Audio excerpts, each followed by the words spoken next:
الحمد لله نحمده ونستعينه ونستغفره ونعوذ بالله من شرور أنفسنا ومن سيئات أعمالنا من يهده الله فلا مضل له ومن يضلل فلا هادي له وأشهد أن لا إله إلا الله وحده لا شريك له وأشهد أن محمدا عبده ورسوله أما بعد أعوذ بالله السميع العليم من الشيطان الرجيم بسم الله الرحمن الرحيم وهل أتاك نبأ الخصم إذ تسوروا المحراب إذ دخلوا على داود ففزع منهم قالوا لا تخف خصمان بغى بعضنا على بعض فاحكم بيننا بالحق ولا تشرك واهدنا إلى سواء الصراط إن هذا أخي له 99 نعجة ولي نعجة واحدة فقال أكفلنيها وعزني في الختام قال لقد ظلمك بسؤال نعجتك إلى نعاجه وإن كثيرا من الخلطاء ليبغي بعضهم على بعض إلا الذين آمنوا وعملوا الصالحات وقليل ما هم وظن داود أنما فتناه فاستغفر ربه وخر راكعا وأناب فغفرنا له ذلك وإن له عندنا لزلفى وحسن مآب. حضرات محترم، اس سورت کے آغاز میں اللہ رب العزت مشرکین کے عقائد اور اپنی قوتوں اور قدرتوں کا اظہار فرمانے کے بعد نبی کریم صلی اللہ علیہ وسلم کو تسلی دینے کے لیے ایک نبی کا ذکر کرتے ہیں جن کا نام داؤد علیہ السلام ہے۔ گزشتہ مجلس میں آپ کے سامنے یہ بات عرض کی تھی کہ اللہ مالک نے انہیں دنیا کا مال و دولت، عزت و حشمت، بادشاہت، جسمانی قوت اور یہاں تک کہ پہاڑ اور پرندے بھی آپ کے تابع تھے۔ یہ سارا کچھ ہونے کے باوجود اللہ فرماتے ہیں انہ اواب، وہ میرے بڑے ہی فرما بردار تھے۔ جو اللہ رب العزت چاہتے تھے، بلکہ عبادات کے معاملے میں دنیا کے سارے کاموں کے باوجود ان کی عبادت دنیا میں ضرب المثل ہے۔ ان کا رات کو جاگنا، ان کا فرائض کے علاوہ نوافل کو ادا کرنا، اللہ کی کتاب کی تلاوت کرنا، یعنی جو انہیں اللہ نے زبور عطا کی تھی اس کی تلاوت خوبصورت انداز میں کرنا، اللہ کی تسبیحات، اس کی تعریفات کرنا، یہاں تک کہ آپ دنیا میں سب سے بہتر روزے دار تھے، کیونکہ نبی کریم صلی اللہ علیہ وسلم نے حضرت عبداللہ بن عمر بن عاص رضی اللہ تعالی عنہ نے جب مطالبہ کیا روزہ زیادہ رکھنے کا تو آپ نے فرمایا ایک دن روزہ رکھو، ایک دن افطار کرو۔ یہ داؤد علیہ السلام کا روزہ ہے، کائنات میں اس سے بہتر روزہ کسی کا نہیں ہو سکتا۔ تو یہ سارا کچھ ہونے کے باوجود پھر بھی آپ ایک دن خاص سارے کاروبار زندگی ختم کر کے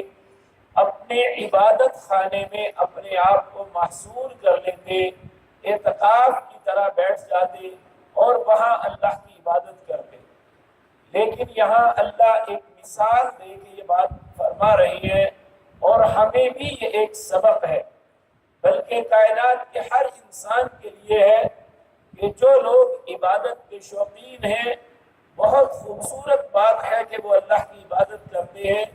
لیکن جب کوئی ضرورت مند، کوئی انصاف کا تقاضا کرنے والا اسے ایسی چیز کی ضرورت پڑتی ہے تو پھر عبادت سے بہتر ہے کہ دو گروہوں کو لڑائی سے بچایا جائے، انہیں ان کے درمیان حق کا فیصلہ کر دیا جائے، یہ نہیں کہ انسان معتکف ہو کے مقابر پہ قبروں پہ بیٹھ جائے، مساجد میں بیٹھ جائے، دنیا کے ساتھ لا تعلق ہو جائے، یہ ایسا اللہ کو قطعاً پسند نہیں ہے، بلکہ یہ اللہ کے نبی ہر دنیا کے معاملات میں آتے، ایک دن خاص کیا ہوا تھا تو ایسے حالات میں ضرورت پڑ گئی تو اللہ نے انہیں آزمانے کا ارادہ کر لیا۔ وہ معاملہ کیا ہوا؟ اللہ فرماتے ہیں وَحَلْ أَتَاكَ نَبَأُ الْخَصْمِ إِذْ تَصَوَّرُوا الْمِحْرَابَ، کیا آپ کے پاس وہ دو جھگڑا کرنے والوں کی بات آئی ہے؟ حل اتاک اذ نبأ الخصم اذ تصوروا المحراب، اور انہوں نے کیا کیا کہ داؤد علیہ السلام کے، چونکہ وہ بادشاہ تھے، ان کا جو ان کی حفاظت کے لیے باڈی گارڈز ہوتے تھے، یہ لوگ معبد خانے کے پیچھے سے دیوار کو پھلانگ کے اندر داخل ہو گئے۔ تو حقیقتاً یہ ایک بد تہذیبی تھی، ایک برا عمل تھا جو انہوں نے کیا، لیکن ضرورت مند دیوانہ ہوتا ہے، انہوں نے یہ کام کیا، پھلانگ کے اندر چلے گئے۔ تو اللہ رب العزت فرماتے ہیں اذ دخلوا علی داؤد ففزع منهم، جب یہ وہاں اچانک داخل ہوئے تو داؤد علیہ السلام گھبرا گئے کہ یہ دشمن نہ ہو، کوئی نقصان نہ پہنچائیں، تو انہوں نے کہا لا تخف، آپ گھبرائیے نہ، خصمان بغى بعضنا على بعض، ہم دو جھگڑنے والے بھائی ہیں، جس میں ایک نے سرکشی کی ہے، زیادتی کی ہے، فاحکم بیننا بالحق، ہمارے درمیان حق کے ساتھ فیصلہ کرو، ولا تشتت واهدنا الى سواء الصراط، اگر آپ انصاف کا فیصلہ کر دیں گے تو ہم سیدھے رستے پہ آ جائیں گے، یعنی آپس میں جھگڑنے کے بجائے ہم آپ کے فیصلے پہ مطمئن ہیں، آپ ہمارے درمیان فیصلہ کر لیجئے۔ ان دونوں میں ایک کہنے لگے ان ھذا اخی لہ، یہ میرا بھائی ہے، لہ 99 نعجہ، اس کے پاس 99 دمبیاں ہیں، ایک کم 100 دمبیاں ہیں، ولی نعجۃ واحدہ، اور میرے پاس صرف ایک ہے،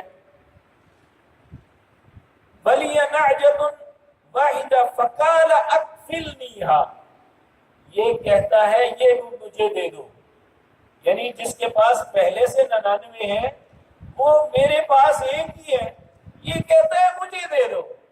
اور اس معاملے میں میرے ساتھ بڑی سختی کر رہا ہے، وعزنی فی الخطاب، اور یہ میرے ساتھ بہت سختی کرتا ہے۔ قال، اب داؤد علیہ السلام نے حوصلہ آپ کا دیکھیے کہ وہ دیوار پھلانگ کے آئے اور دیوار پھلانگ کے آگے اچانک اپنا سوال کر دیا، تو آپ نے بڑے حوصلے کے ساتھ ان کی بات کو سنا اور ان کی اس غلطی کو نظر انداز کیا اور ان کے درمیان فیصلہ سنایا۔ قال، داؤد علیہ السلام کہنے لگے لقد ظلمک بسؤال نعجتک الی نعاجی، اس نے جو تجھ سے سوال کیا ہے ایک بھی مجھے دے دو، یہ تو بہت بڑا ظلم ہے، ایسا تو نہیں ہونا چاہیے۔ وَإِنَّ كَثِيرًا مِنَ الْخُلَطَاءِ، یہ بڑی اہم بات کی ہے کیونکہ ہم بھی دنیا میں اپنے کاروباروں میں معاملات کی شراکت کرتے ہیں۔ داؤد علیہ السلام نے کہا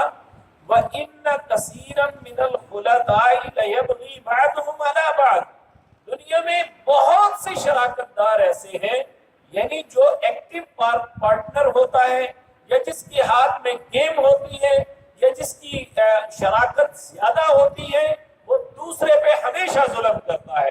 اپنے دوسرے پارٹنر کے ساتھ زیادتی کرتا ہے۔ کہا وَإِنَّ كَثِيرًا مِنَ الْخُلَطَاءِ، کثیر تفعیل کے وزن پہ ہے، یہ عربی زبان میں ایسی بات پہ بولا جاتا ہے جو 70% سے بھی زائد ہو، یعنی کثیر شراکت دار جو ہے اپنے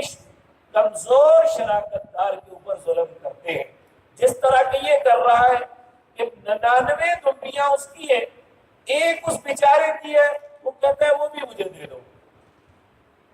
تو فرمایا لَيَبْغِي بَعْضُهُمْ عَلَى بَعْضٍ، کثیر جو ہے وہ ایک دوسرے پہ ظلم کرتے ہیں، مگر وہ لوگ نہیں کرتے آمنوا وعملوا الصالحات، جو ایمان لائے اور نیک عمل کرنے والے ہیں، لیبغی وقلیل ما هم، اور داؤد علیہ السلام نے کہا یہ بہت کم لوگ ہیں۔ ایمان اور نیک اعمال کا دعویٰ ہم سب کرتے ہیں، لیکن حقیقت بات یہ ہے کہ نمازیں اپنی جگہ، روزے اپنی جگہ بہت اچھے، زکوٰۃ اور حج اور عمرے اپنی جگہ بہت اچھے، لیکن انسان کا پتہ اس وقت چلتا ہے جب کسی کے ساتھ شراکت داری ہوتی ہے۔ سیدنا عمر رضی اللہ تعالی عنہ، آپ کے پاس ایک شخص کا تذکرہ ہوا کہ وہ فلاں بندہ بڑا نیک ہے، بڑا نمازی ہے، بڑا روزے دار ہے، بڑا اس طرح ہے۔ آپ نے فرمایا اس کے ساتھ سفر کیا ہے؟ کہنے لگا نہیں۔ کہا اس کے ساتھ کوئی رشتہ ناتا کیا ہے؟ کہا نہیں۔ اس کے ساتھ شراکت داری کوئی کاروبار کیا ہے؟ کہنے لگا نہیں۔ تو آپ نے فرمایا تمہیں کیا پتا اچھا ہے یا برا؟ بعض لوگ بظاہر بہت نیک صالح ہوتے ہیں، لیکن جب رشتہ داری کی جائے تو پتہ چلتا ہے وہ کتنے بڑے خناس ہیں۔ اگر ان کے ساتھ شراکت داری کی جائے تو پتہ چلتا ہے اندر سے کتنے بددیانت ہیں۔ یعنی یہ حقیقت بات یہ ہے کہ بظاہر اپنی وفاداری بنا کے رکھنے والے بہت سے ایسے بھیڑیے ہیں جو لوگوں کی زندگی کے اثاثے برباد کر دیتے ہیں اور یہ سمجھتے ہیں کہ ہم نے کچھ نہیں کیا، ٹیکنیکلی طور پہ ایسا انداز اختیار کرتے ہیں، ایسی کھاتوں کی مار دیتے ہیں کہ انسان ساری زندگی سوچتا رہتا ہے میرے ساتھ ہوا کیا ہے، اور وہ پاک باز بیٹھے ہوتے ہیں، حالانکہ اللہ کی ذات جاننے اور دیکھنے والی ہے، اور وہ ایک ایک ذرے کا حساب انسان سے لے گی کہ کون کس کے ساتھ اپنی زندگی میں کیا کر رہا ہے۔ تو یہاں داؤد علیہ السلام نے اپنے فیصلے کے اندر دو باتیں ایسی زبردست کہی ہے جو ہمارے لیے بہت فیصلہ کن اور ہمارے لیے بہت بڑی عبرت اور نمونہ ہے۔ انہوں نے کہا وَإِنَّ كَثِيرًا مِنَ الْخُلَطَاءِ، اکثر شراکت دار لَيَبْغِي بَعْضُهُمْ عَلَى بَعْضٍ، بعض پہ زیادتی کرتا ہے، إِلَّا الَّذِينَ آمَنُوا وَعَمِلُوا الصَّالِحَاتِ، مگر وہ جو ایمان لائے اور نیک عمل کیے۔ فرمایا وَقَلِيلٌ مَا هُمْ، وہ بہت تھوڑے ہیں۔ اور پھر جب یہ سارا فیصلہ کیا وَظَنَّ داؤد، داؤد علیہ السلام نے سمجھ لیا انما فتناہ، یہ ان کا اس طرح داخل ہونا، میرے پاس آنا، یہ اللہ کی طرف سے ایک آزمائش ہے۔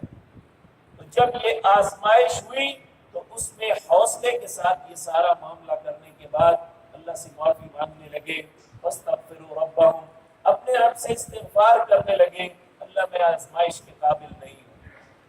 کیونکہ حقیقت بات یہ ہے کہ جب بھی انسان کی اللہ کی طرف سے آزمائش آتی ہے تو بہت کم لوگ ہیں جو اس آزمائش پہ پورے اتر سکتے ہیں۔ بہت سے انسان آزمائش کی اس بھٹی کے اندر ناکام و نامراد ہو جاتے ہیں۔ تو جب انسان پہ آزمائش آئے تو اسے اللہ سے استغفار کرنی چاہیے، جس طرح